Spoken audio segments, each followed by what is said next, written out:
Hi everyone, this is Sasmita. Welcome to our channel Basic Economy. In this video, we will discuss law of diminishing marginal utility.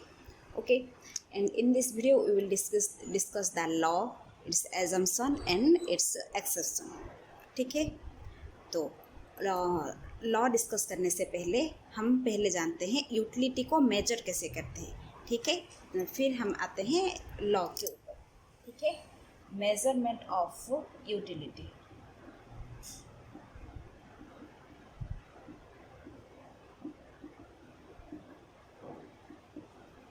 Utility को दो तरह से major कर सकते हैं. ठीक है, एक तो है कार्डिनल अप्रोच,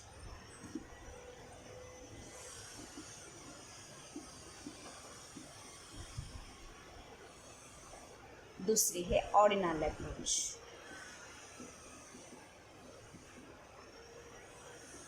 ठीक है, एक तो है कार्डिनल अप्रोच से हम यूटिलिटी को मेजर कर सकते हैं और ऑर्डिनल अप्रोच से हम यूटिलिटी को मेजर कर सकते हैं. ठीक है, और एक बात, यूटिलिटी क्या है, इसकी काइंड्स टाइप्स, अगर आप जानना चाहते हो तो मैंने इससे पहले वाली वीडियो में यूटिलिटी की काइंड्स टाइप्स डिस्कस किया था, वीडियो बनाया था. अगर आप चाहे तो देख सकते हैं. मैं लिंक आपको डिस्क्रिप्शन में छोड़ दूँगी, डिस्क्रिप्शन में शेयर कर दूँगी, आप चाहे तो देख लीजिएगा. ठीक है, तो चलिए, मेज़रमेंट ऑफ यूटिलिटी क्या है. मेज़रमेंट यूटिलिटी को हम दो तरह से मेज़र कर सकते हैं. एक तो है कार्डिनल अप्रोच, दूसरी है ऑर्डिनल अप्रोच. ठीक है, कार्डिनल अप्रोच यानी can be measured in numbers.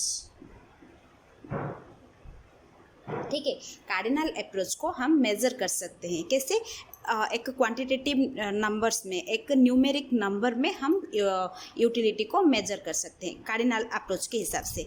और ऑर्डिनल अप्रोच के हिसाब से हम यूटिलिटी को मेज़र नहीं कर सकते हैं, कैन नॉट बी मेजर्ड. ठीक है, can not be measured, utility को हम मेज़र नहीं कर सकते. ठीक है, कार्डिनल अप्रोच को मार्शलियन कार्डिनल अप्रोच भी कहा जाता है. क्यों? क्योंकि प्रोफेसर अल्फ्रेड मार्शल ने ये अप्रोच दिया था. ठीक है, इसीलिए इस अप्रोच को मार्शलियन कार्डिनल अप्रोच भी कहते हैं. और ऑर्डिनल अप्रोच जो है वो J.R. हिक्स और R.G.D. एलन, ठीक है, ये दो इकोनॉमिस्ट ने प्रोपाउंड किया था. ठीक है, ऑर्डिनल अप्रोच के हिसाब से यूटिलिटी को मेजर नहीं कर सकते, बल्कि उसको रैंक कर सकते हैं. यानी उसको ऐसे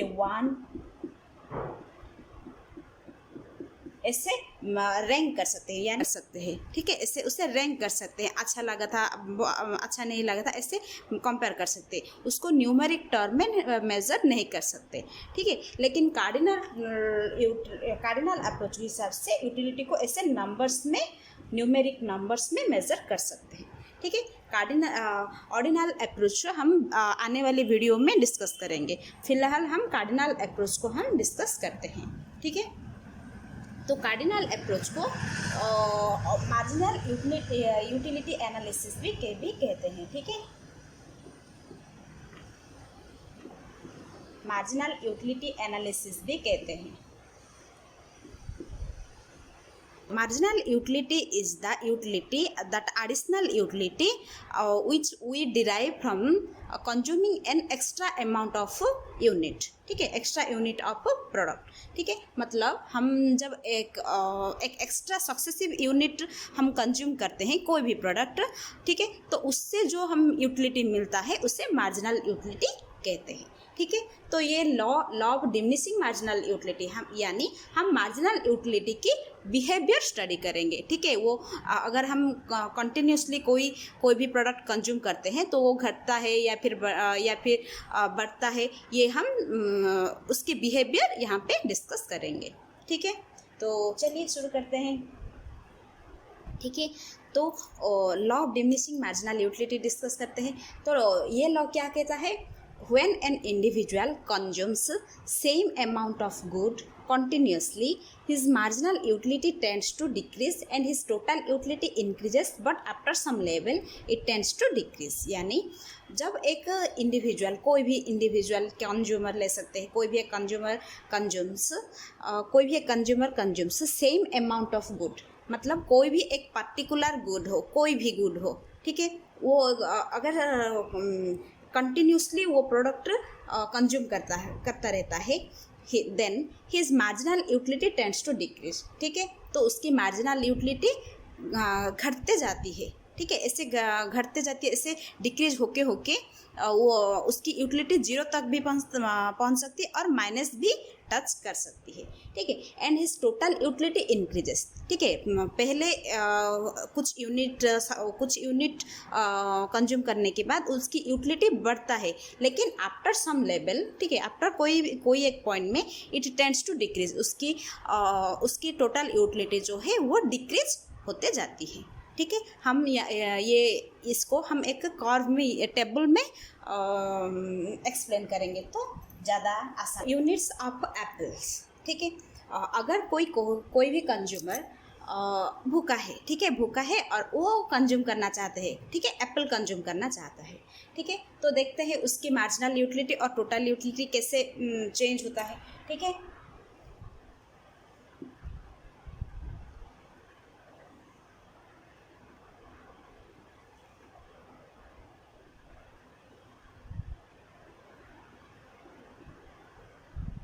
ठीक है, एक unit of Apple, 1 unit of Apple consume करके उसको मान लो, सपोज मान लो उसको 20 यूनिट ऑफ मार्जिनल यूटिलिटी मिला, ठीक है, 2 यूनिट कंज्यूम करके उसकी यूटिलिटी जो है थोड़ा कम हो गया, 15, 3 कंज्यूम करके 10, 4 कंज्यूम करके 5 कंज्यूम करके 0, 6 यूनिट कंज्यूम करके -5, ठीक है, यूटिलिटी जो है वो घटता ही जा रहा है, ठीक है, वो यूटिलिटी जो है वो डिक्रीज होते जा रहा है, ठीक है, क्योंकि जब हम पहली कोई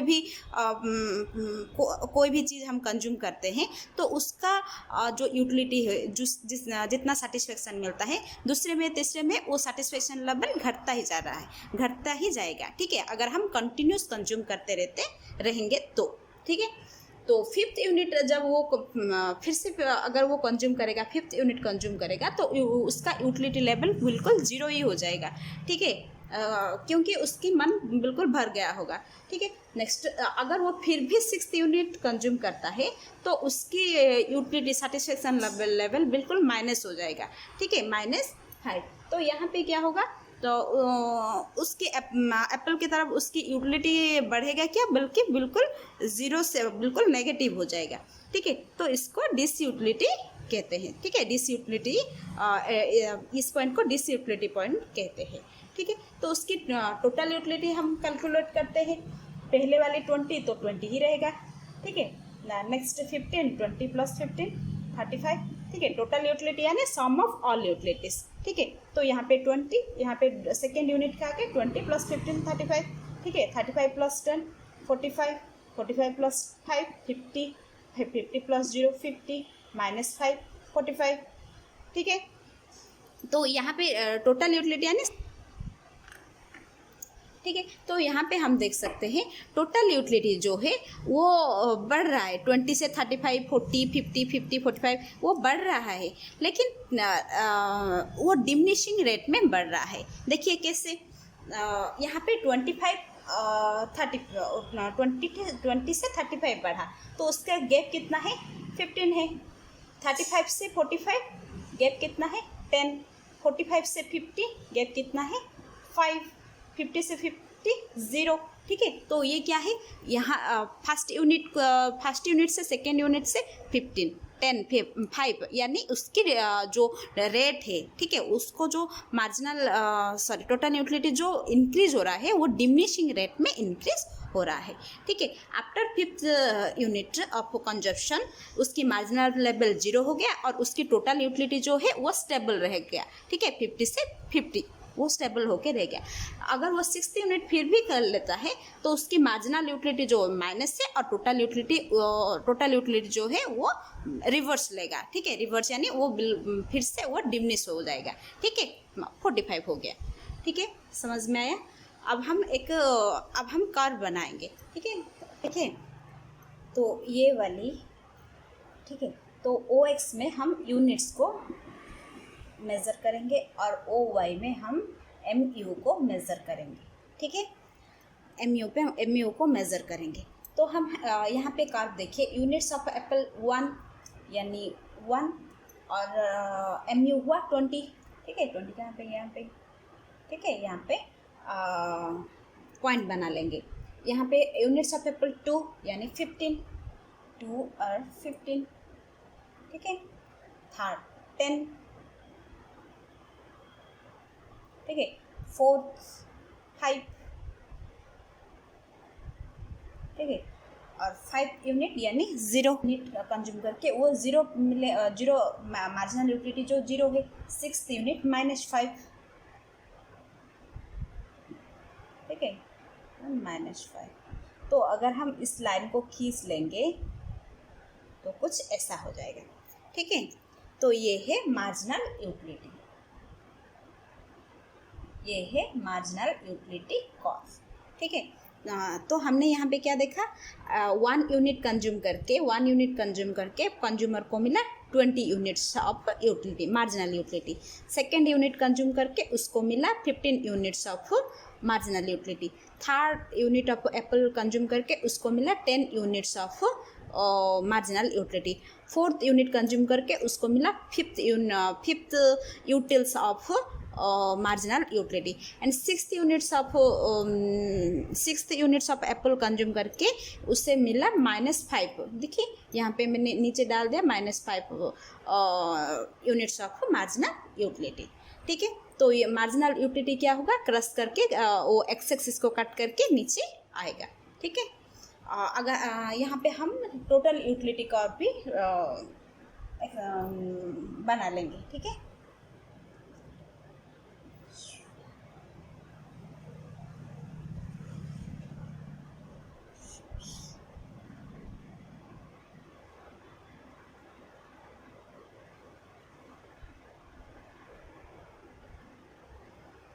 तो टोटल यूनिट्स ऑफ एप्पल यहाँ पे वो एक कंज्यूम करके उसको टोटल यूटिलिटी मिला 20। ठीक है, तो टोटल यूटिलिटी मिला 20।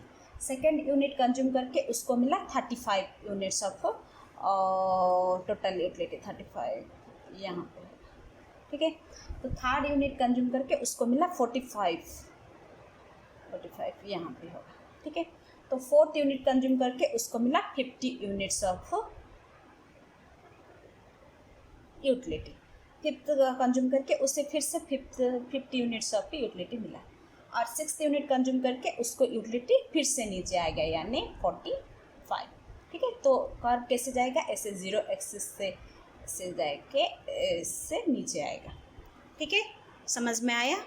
तो यहाँ पे हम देख सकते हैं टोटल यूटिलिटी जो है वो इंक्रीज हो रहा है। ठीक है, इंक्रीज हो रहा है लेकिन डिमिनिशिंग रेट में यूटिल्स तक पहुँच गया। और उसके बाद अगर वो 6th यूनिट कंज्यूम करता है तो उसकी टोटल यूटिलिटी जो है वो डिमिनिश हो रहा है। तो ये है marginal law of marginal utility analysis. हम इसके कुछ एजम्पशन और एक्सेप्शन डिस्कस करेंगे। ठीक है, यानी एज्यूम करना। ठीक है, कोई भी लॉ हो उसकी कुछ एजम्पशंस होती है। ठीक है, थोड़ी बहुत एजम्पशंस होती है, तो इस लॉ में भी एजम्पशंस है। ठीक है, the law is based on rational.